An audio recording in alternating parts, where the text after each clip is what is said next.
I was aware of every year. This was not dreamlike. It was real time, if that makes any sense.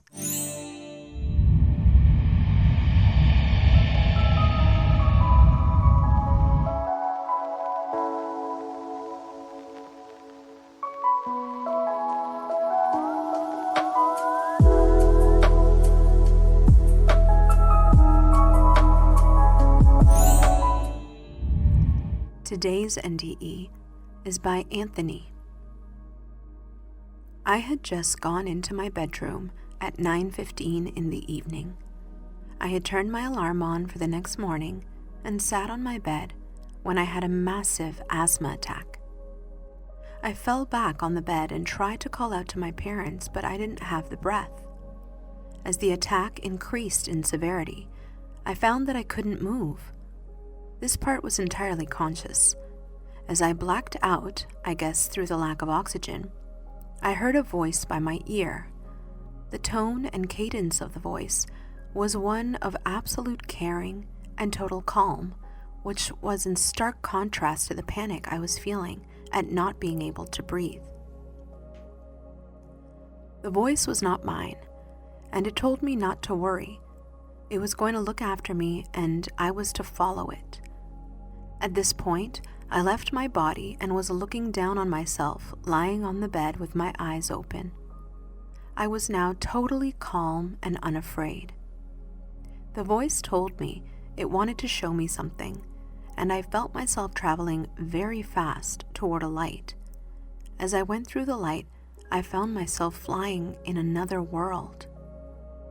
Everything in this other world was made of what I can only describe as liquid light. Everything was alive. The ground, the mountains, even the sky. The voice was still with me, and during this experience never left me. It told me that where I was the real world, and that I had a job to do whilst I was there. I alighted on the side of a bare earth mountain. There were no trees, grass, or rivers, etc. There was light everywhere, but no sun. The light seemed to come within everything, even the air. On this mountain, about halfway up, was a large boulder. On the boulder was a glowing golden brick. I know how this must sound.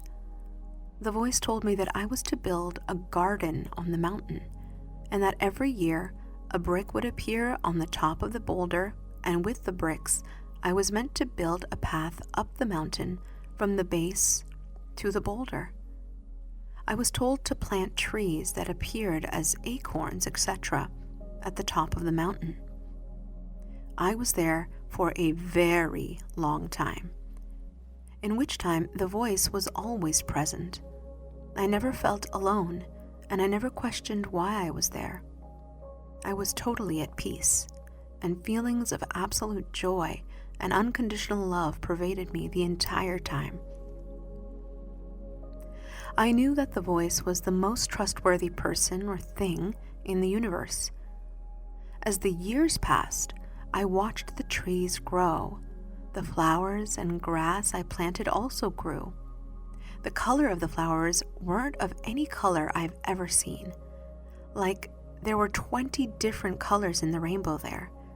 I couldn't describe them as there's just no frame of reference to what they looked like. I was taught a lot of things and was able to, for want of a better phrase, see into people's souls and understood in an instant all the ramifications of all our actions on each other. That anger is born of pain or fear, and many other teachings about what I now think of as the human condition. Then I saw everyone on the planet interconnected on these lines, and a feeling of such overwhelming love and empathy went through me. I felt like my heart was going to explode. The last brick appeared on the boulder some 2,500 years after I had first arrived. I was aware of every year. This was not dreamlike. It was real time, if that makes any sense.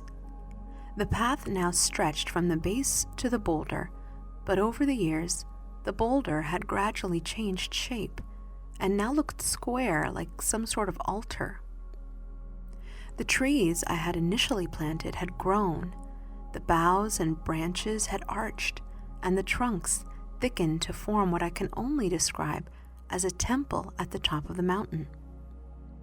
The voice told me that the first part of my job was finished, and I now had to set foot upon the path. I went to the bottom of the mountain and put a foot onto the path. At this point, the most searing, unbearable pain tore through me, but the voice told me not to step off the path. I asked what the pain was, as it wasn't physical. It felt like, and again this sounds bizarre, but it felt like a spiritual pain. The voice told me that it was the pain of the least sin I would commit against my own soul. It was conveyed to me that this didn't mean sin in any religious sense, but specifically, it was the pain of the wound to my own soul that I myself would commit in my lifetime. I continued up the path, and each time I stepped onto another brick, the pain was worse than the one before, until nearing the top I told the voice I couldn't finish. The voice was kind and patient, and said that it was with me and that I would finish, but I needed to learn the lessons it was teaching. I got extremely angry at this point and asked why I had been brought here for all this time in order to experience such terrible pain. I continued to the end of the path with the encouragement and presence of what was now I understood to be some higher spiritual being. I reached the entrance to the tree temple, went inside, and saw the only other being I saw the entire time I was there. It had its back to me and was kneeling as though in prayer.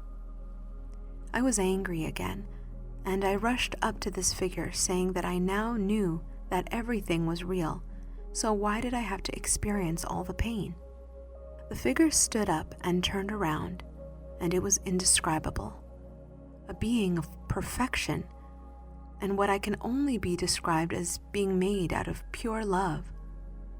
I knew that this was the source of the voice. I was dumbstruck after all that had happened and could only say, "I can see you." The being touched me on the cheek gently and said simply, "And now you know. It is time to go back now."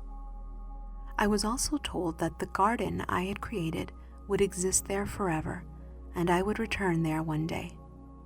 As I walked with the being back out of the tree temple, I saw for the first time other people coming to the garden and sitting on the grass, looking at the flowers, talking and laughing. The being smiled and said, "See what you've accomplished here?" I felt completely overwhelmed, but I was then immediately transported back into my body, which I immediately felt as being incredibly heavy and cloying and almost unnatural. The asthma attack had totally passed, and I checked the clock, which said 9:23 p.m. The entire experience had taken about 8 minutes from my initial attack to being back.